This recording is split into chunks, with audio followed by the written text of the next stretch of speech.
Respected viewers, today I will discuss about gerund, specially used for making sentences.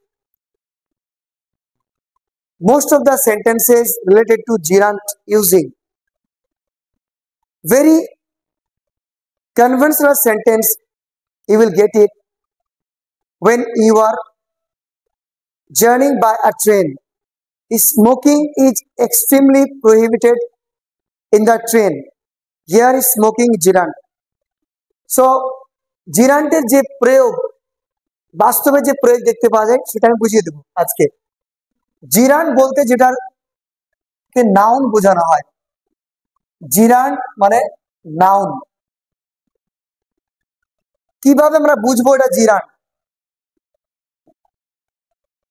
Just দুটো example দিব, example দেওয়ার পর বুঝতে পারবে এটা জিরান্টের প্রয়োগ। Swimming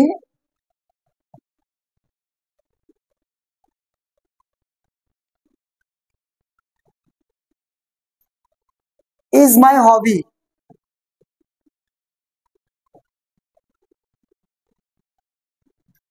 Swimming is my hobby.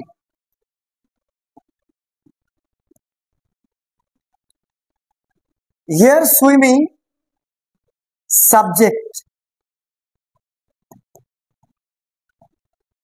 আরেকটা বাক্য লিখছি,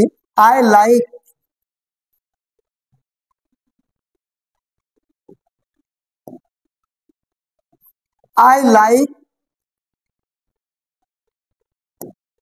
swimming.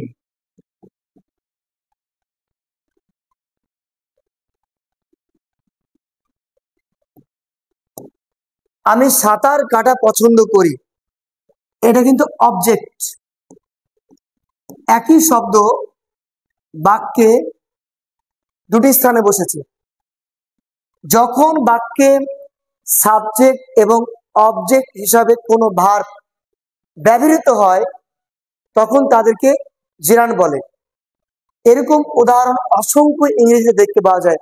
যেমন reading is my good habit, reading here gerund. I like reading, আমরা অসংখ্য বাক্য বানাতে পারবো। I like playing, I like reading, I like singing, I like drawing, drawing is my hobby, reading is my daily habit, swimming is my hobby.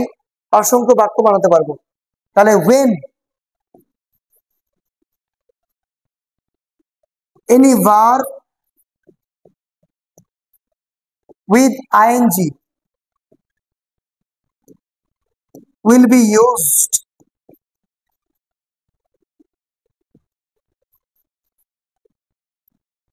in a sentence is called gerund. তাকে gerund বলা হয়।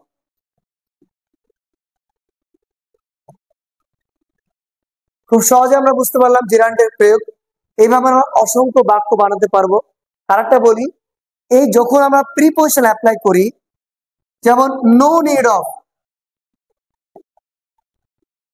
No need of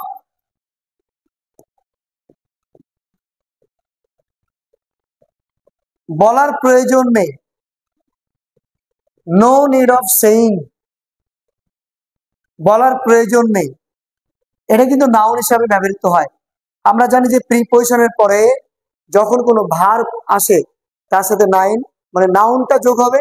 আর একটা বিষয় আছে কি, যে প্রিপোজিশনে যেমন হয় কিন্তু টু ব্যতিক্রম। টু এর ক্ষেত্রে কিন্তু ভার্বে এক নম্বর, যেটা একটু আগে আমি বললাম যে ইনফিনিটিভ প্রয়োগ করলে ভার্বের এক নম্বর বসে।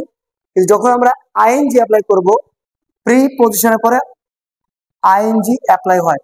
তাহলে আজকের আমাদের ভিডিওতে জিরান্টের প্রয়োগ আমরা জানলাম, সেই সঙ্গে সঙ্গে প্রিপোজিশনের পরে নাউন অ্যাপ্লাই হয় আর প্রোনাউন অ্যাপ্লাই হয়। আমি প্রিপোজিশনে বিস্তারিত আলোচনা করেছি যে প্রিপোজিশনের পরে কোন পার্টস অফ ইউজ হয়। এখানে আমরা জানবো যে প্রিপোজিশনের পরে নাউন ইউজ হয়। আর এদের প্রয়োগ যেহেতু প্র্যাকটিক্যাল অনেক দেখতে পাওয়া যায়, আমরা ফ্লুয়েন্ট করার জন্য যখন আমরা এগুলো বেশি বেশি করে অভ্যাস করব তখন আমাদের জিরান্টের প্রয়োগের সমস্যা হবে না। আশা করি প্রত্যেক ভিউয়ার্স বুঝতে পেরেছো। তোমরা যদি নিজেকে তৈরি করতে চাও অবশ্যই ফেসবুক এবং ইনস্টাগ্রাম, ইউটিউবের সিরিয়াল ভিডিওগুলো ফলো করবে। আশাবাদী তোমরা শিখে যাবে। আর যারা স্কিল ডেভেলপমেন্টের জন্য নিজেকে এক্সপার্ট মানে প্রফেশনাল ট্রেনার হতে চাও, তারা অবশ্যই অফলাইন ক্লাসের কথাই ভাববে পজিটিভলি, যেহেতু আমাদের ক্লাস বহরমপুরের চুয়াপুরে এখান থেকে প্রোভাইড করা হয় স্পোকেন ইংলিশ ক্লাস। যারা ইচ্ছুক আছো তারা অবশ্যই মুর্শিদাবাদে বহরমপুরে ক্লাস অফলাইন নিতে পারো।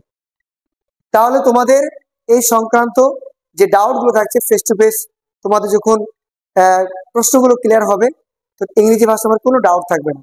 আশাবাদী I will make you very easily the professional spoken trainer. Thank you so much, everyone.